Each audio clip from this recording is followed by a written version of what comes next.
ಅಂದ್ರೆ ಆಳಂದ್ ತಾಲೂಕಿನ ಹಾಳತಡ್ಕಲ್ ಗ್ರಾಮ ಪಂಚಾಯತ್ ವ್ಯಾಪ್ತಿಯ ಸುಮಾರು 5 ಹಳ್ಳಿಗಳಿಗೆ 2026-26ನೇ ಸಾಲಿನ ಈ ಬೆಳೆ ಇನ್ಶೂರೆನ್ಸ್ ಜಮಾ ಆಗಿರುವುದಿಲ್ಲ.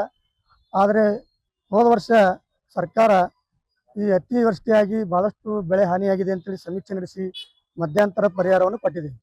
ಆದರೆ ಎಲ್ಲ ರೈತರಿಗೂ ಕೂಡ ಮಧ್ಯಂತರ ಪರಿಹಾರ ಜಮಾ ಆಗಿದೆ. ಆದರೆ ಮಧ್ಯಂತರ ಪರಿಹಾರ ಜಮಾ ಆದವರಿಗೆ ಮುಂದೆ ಇನ್ಶೂರೆನ್ಸ್ ಕಡ್ಡಾಯವಾಗಿ ಬರಲೇಬೇಕಾಗಿತ್ತು. ಆದರೆ ಬಂದಿಲ್ಲ. ಬೇರೆ ನಮ್ಮ ನೆರೆ ಗ್ರಾಮ ಪಂಚಾಯತ್ ತಡಕಲ್ಲ, ಬೇರೆ ಬೇರೆ ಗ್ರಾಮ ಪಂಚಾಯತ್ಗಳಿಗೆ ಸುಮಾರು 1 ಎಕರೆಗೆ 6,000 ರೂಪಾಯಿ ಜಮಾ ಆಗಿದ್ದಾವೆ. ನಮ್ಮ ರೈತರಿಗೆ ಯಾವುದೇ ರೀತಿಯಾದಂಥ ದುಡ್ಡು ಜಮಾ ಆಗಿಲ್ಲ. ಆ ಕಾರಣಕ್ಕಾಗಿ ಮೊದಲೇ ಹೋದ ವರ್ಷ ಅತಿವೃಷ್ಟಿ, ಈ ವರ್ಷ ಅನಾವೃಷ್ಟಿ, ಬರಗಾಲ ಇರೋದ್ರಿಂದ ರೈತರು ಬಹಳ ಸಮಸ್ಯೆಯನ್ನು ಎದುರಿಸ್ತಾ ಇದ್ದಾರೆ. ಆ ಕಾರಣಕ್ಕಾಗಿ ಈಗ ಒಂದು 15 ದಿನಗಳಲ್ಲಿ ಅಧಿಕಾರಿಗಳು ಮತ್ತೆ ಆ ಒಂದು ಪರಿಷ್ಕರಣೆಯನ್ನು ಮಾಡಿ ನಮ್ಮ ಗ್ರಾಮ ಪಂಚಾಯತ್ ವ್ಯಾಪ್ತಿಯಲ್ಲಿ ಬರ್ತಕ್ಕಂಥ ಎಲ್ಲ ಹಳ್ಳಿಯ ರೈತರಿಗೆ ಅವರ ಬೆಳೆ ವಿಮೆಯನ್ನು ಅವರ ಖಾತೆಗೆ ಜಮಾ ಮಾಡಿಸಲು ಪ್ರಯತ್ನ ಮಾಡಬೇಕು.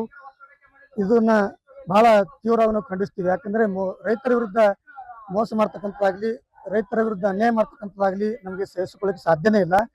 ಆ ಕಾರಣಕ್ಕಾಗಿ ಇದು 15 ದಿನಗಳಲ್ಲಿ ನಾವು ಜಮಾ ಆಗದೇ ಇದ್ದರೆ ಮುಂದಿನ ದಿನಗಳಲ್ಲಿ ನಾವು ಕಾನೂನು ದೃಷ್ಟಿಯಿಂದ ಹೋರಾಟ ಮಾಡಿ ನ್ಯಾಯಾಲಯಕ್ಕೆ ಹೋಗಲು ಕೂಡ ನಾವು ರೆಡಿಯಾಗಿದ್ದೀವಿ.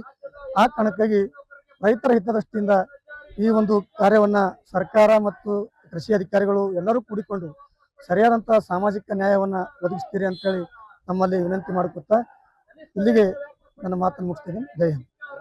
ಸುರೇಶ್ ಪಾಟೀಲ್.